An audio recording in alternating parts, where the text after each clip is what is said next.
Hello, everyone. My name is Matt, and I'm a library associate with the St. Paul Public Library. There are so many good short story collections out there, and I really love the short story as a type of fiction.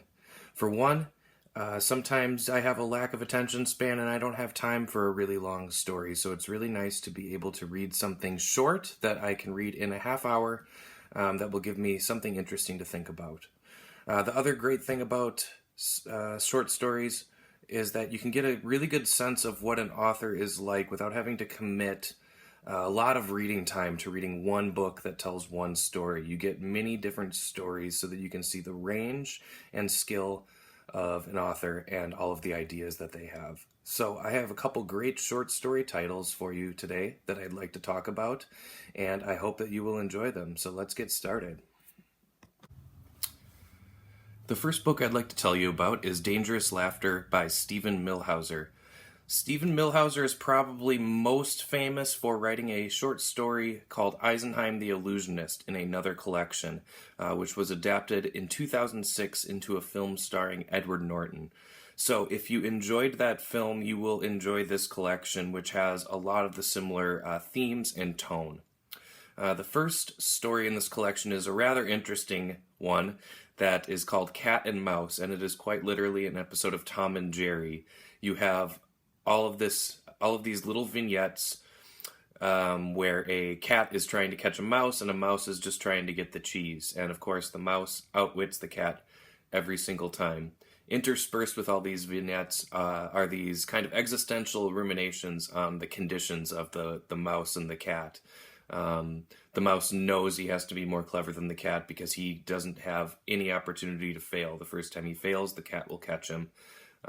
So he has to be ever vigilant. Those kinds of ideas. It's an interesting introduction to this collection because the rest of the stories are very different and follow three themes with 4 stories each. The first section of this book is called Vanishing Acts and features stories about disappearing people. In one story, a woman disappears off the face of the earth from her room, and there's no sign of disturbance. There is no one who entered or left the room, and everyone in the story can only vaguely remember this person as a blip in their memory. The second section of stories is called Impossible Architectures and features all sorts of things that are not possible architectures. The example I'd like to tell you about is called The Tower. There is a story called The Tower in which people build a tower to heaven. And Stephen Millhauser goes into examining all the minutiae of how they were able to manage this and what problems they run into throughout it. The third section is called Heretical Histories and features stories about a past that doesn't exist. So these often have inventors creating something that isn't real, the most striking of which was a story about a painter who invents a movable paint, where the paintings move on the canvas, which reads very similarly to Eisenheim the Illusionist. These stories can be a little bit difficult. They're very thought-provoking, philosophical, and often dark, but they are short. They're between 10 and 30 pages each, so you're not committing a lot of time to any individual story. These stories read a lot like Jorge Luis Borges or Italo Calvino, so if you like those kind of philosophical dreamscape fictions, you will enjoy this book. This book is a little bit hard to find, but we do have it available through our library as an e-audiobook with RB Digital. So I wanted to keep this book talk in here because I think it's a great short story collection that's well worth your time, and you will be able to listen to it on audiobook with various narrators. The second short story collection I'd like to tell you about is Exhalation by Ted Chiang. Like Stephen Millhauser, Ted Chiang is probably most famous for having one of his short stories adapted to the big screen. In his first book of short stories, there is a story upon which the film Arrival was based. So if you enjoyed that movie, you may also enjoy this book. These are science fiction short stories. It's very common in science fiction to have themes of free will and determinism. And in this book, it is no different. The first story is a time travel story, and much like many time travel stories, it ends with ironic twists in which things that have already happened resolve themselves towards the end of the story.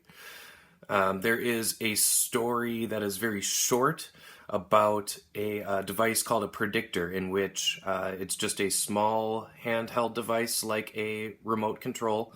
And when you press the button, the light turns green, except the light turns green 1 second before you press the button. And no matter which way you fool it, the light always turns green 1 second before you press it, which is an interesting thought experiment about free will and determinism, and gives you a good idea of kind of what you can expect in these stories. These stories vary widely in length. That story I just mentioned was about 3 pages, but there's also a very large story in here that's about 110, which is basically a story in a near scientific future in which there are digital pets. So imagine 90s kids that your Tamagotchi came to life and was installed with an AI and wanted to have some autonomy. And that's the problem that you get in that story. These stories take place pretty much in science fiction near futures. There are a couple that take place in sort of alternate realities or alternate timelines. So these stories will appeal to sci-fi readers. They vary widely in length, like I mentioned just a moment ago. But something that Ted Chiang does really well, which is important in science fiction stories and in many types of fiction, is he establishes the rules well for what can happen in each story. So even though you're suspending your disbelief, you're able to go along with the stories and follow them to their conclusions based on the rules that he places. Science fiction sometimes, I think, can get a knock for being kind of impersonal. The authors don't really know how to write characters very well. So if you're looking for character development, you probably should look elsewhere. But Ted Chiang is not the worst character writer I've ever seen. He has some interesting characters in here, but much more he is focused on scientific ideas and concepts that he plays with throughout his fiction. So if that appeals to you, you should give this one a try. Thank you very much for listening. I hope that those short story collections sound intriguing to you. Exhalation by Ted Chiang is available as a physical copy or digitally as an ebook or audiobook through our website at sppl.org. I mentioned that Dangerous Laughter is hard to get a hold of, but we do have it available as an e-audiobook through RB Digital, and I hope you'll give it a look. If you have trouble navigating our website or RB Digital, please give St. Paul Public Library a call. We would love to hear from you. So stay safe, stay healthy, and happy reading.